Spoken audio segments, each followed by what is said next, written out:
scheduled meeting of the Board of Fire Commissioners. The date is Tuesday, July 7th, 2020. It's about 9:15 in the morning. And so let's get started with roll call. Ibarra. Here. Glazier. Here. Hara. Oh, one of those may be Dr. Hara, Commissioner.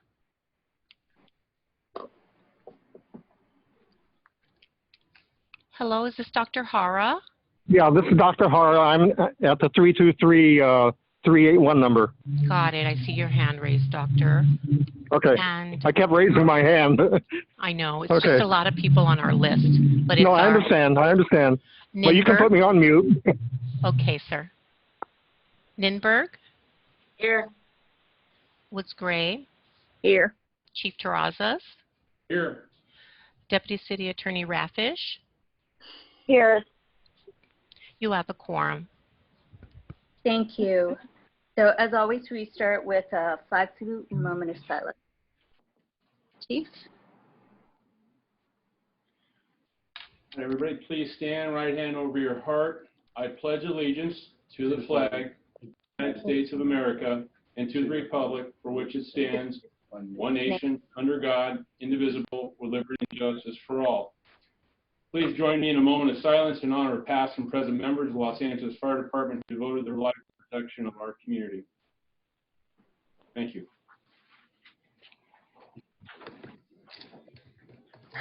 So, Chief, can we start with your report of the Fire Chief? Absolutely, Madam President. The activities in the last few weeks have been limited to videotaping, and June 24th, we did a COVID-19 update that we transmitted to the field. On June 30th, we did a videotape of the Civilian Employee Assistance Program in anticipation of a furlough. As of now, the furloughs are on hold.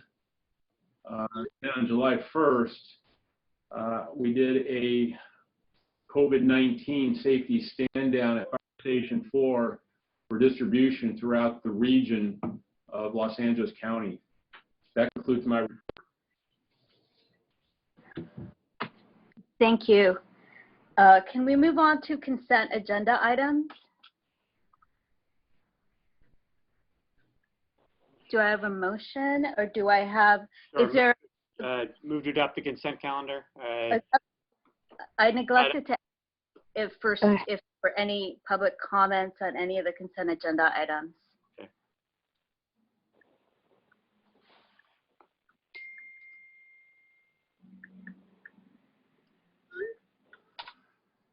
So, I don't see any hands raised. I'm double checking, President Ibarra, but I don't see any hands raised.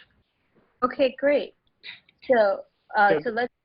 I can move to adopt the recommendations for items 2A through 2C. Okay. Second. All in favor? Aye. Aye. So moving on to 3A, which is the verbal update of the department on the response to the coronavirus. Good morning, Madam President, Commissioners, Julie, Chief. This is Chief Everett, Chief of Staff. Provide you a quick briefing on what we've been doing in response to coronavirus as a department. Just to start off, I'll cover about 3 areas. Just give you a current status of our members that have tested positive and those that have returned to duty. Also, some of the preventative measures that we've been taking as a department, and I'll finish up with the testing branch, the work that they've been doing. So our current status as of this morning at about 0800 hours, we've tested 1,143 members. Of that number, 101 have come back positive, 98 sworn, and 3 civilian. Of that number, 45 sworn and 3 civilians have returned to full duty. So we still have 53 sworn members in isolation. And I also checked, we have no one in the hospital being treated at this time. The one member we did have was released last night. So as we move forward with some of our preventative measures, as the Chief mentioned, we've done several videos, and the Chief sent out an enhanced protocol letter to all members to remind the members about face coverings and social distancing. and some language in there about face coverings while on the apparatus and around the station. As you can imagine, being in close quarters and treating patients when they're on calls, the members are exposed to different levels on a daily basis when they work. So this is a concern to make sure that we try to flatten our curve within the department and do our part to flatten the curve within the community. And then finally, our testing branch. We still have a footprint with the testing throughout the city. We currently are staffing up, along with the core volunteers and others, 5 different testing sites, drive-through testing sites. And they have the appointments of approximately about 15,000, the capability of doing 15,000 tests a day. The largest site of that is Dodger Stadium, where they have the capacity to do 6,500 tests a day. The 5 testing sites are open today. You might have seen on the news that some of them are closed for the holiday weekend, including yesterday, but all 5 are open again today. The other aspect of our testing includes walk-in clinics, and there's 2 of those, and they have 250 appointments on a daily basis, and our people are assisting with that. One of the latest things that we're doing is within the testing branch is the mobile testing group, and that group has been working with HACLA and with the different factories and ILWU workers and various places to try to help people get back to work and get testing done on a mobile basis. So we send teams out there and provide tests when it's called for. In addition to that, we have fire department and police department testing group, and the police department went through a train the trainer program with our people, and they're able to test their own people now. We have 2 locations within the fire department and 2 different fire stations specifically for fire department members to get tested. So all in all, we're trying to maintain a good coverage for testing and trying to keep our people safe with awareness. And that's the end of my report, unless you have any questions. No, I don't have any questions. Commissioners?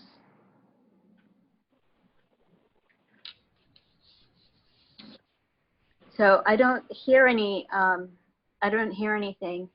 So I think we could. Commissioner Hara has his hand up. Oh, Excuse me. Commissioner Hara, you have your hand Hi, raised. I just want to mention that I've been since the Wednesday before Easter.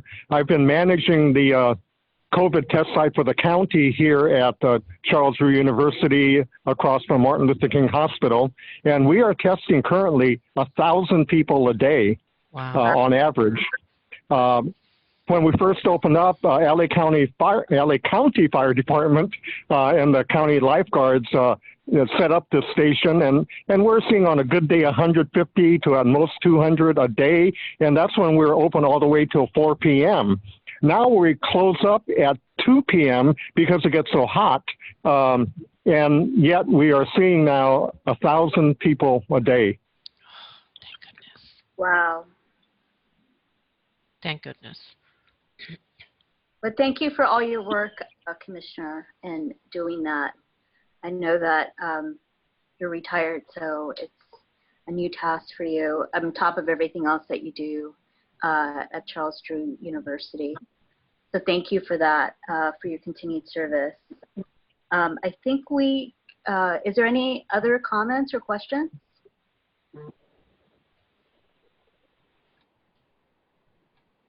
If not, we can move on to public comments. I don't know that we have any. Do we, Leticia? The only hand I see raised is still Commissioner Hara, but let me scroll all the way down to see if anyone else's hand is raised. I see no other. Double check. Oh, Nope, I have no one. I see a check council phone. I think Frank Lima's on council phone calling in. He hasn't raised his hand, but is that him under 439? I don't know. Yeah. Hold on. Stand by. Hello. What item are you calling to speak on? Well, we're on public comment now. Yeah.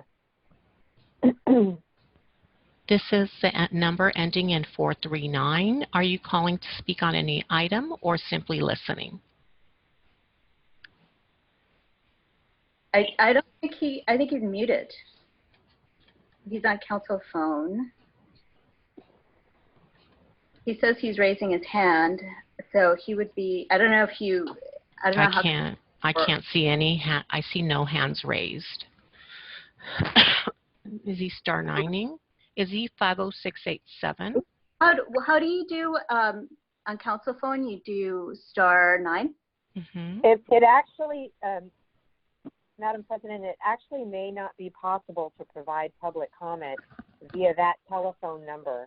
There are only certain numbers that allow for real-time public comment to be given. The other numbers are listen only. So perhaps he's calling from a listen only device. Okay, so that's probably what's going on. I'm sorry if we can't have your comment right now, because we can't unmute people on council phone. Okay, but you're welcome to come back to another meeting. So that's it, right? Because we don't have any other comments. Yeah.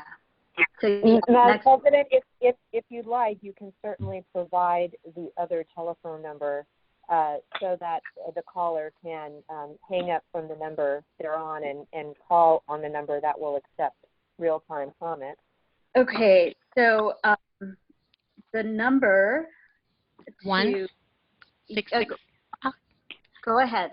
I got you. 1-669-254-5292. Repeating. 1-669-254-5252. And we'll wait a couple of minutes in case the caller wants to call back. He needs also the meeting ID. So complicated. It's also on the page 1 of our agenda at the bottom. Yeah. 160-461-4898.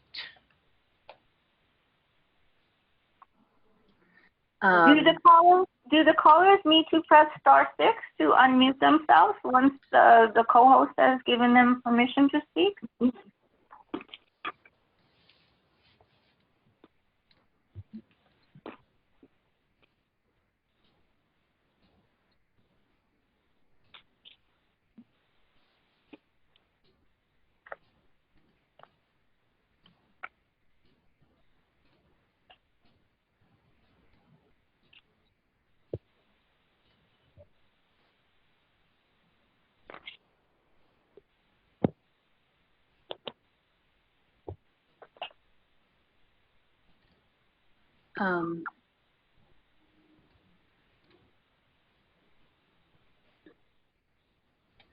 I don't know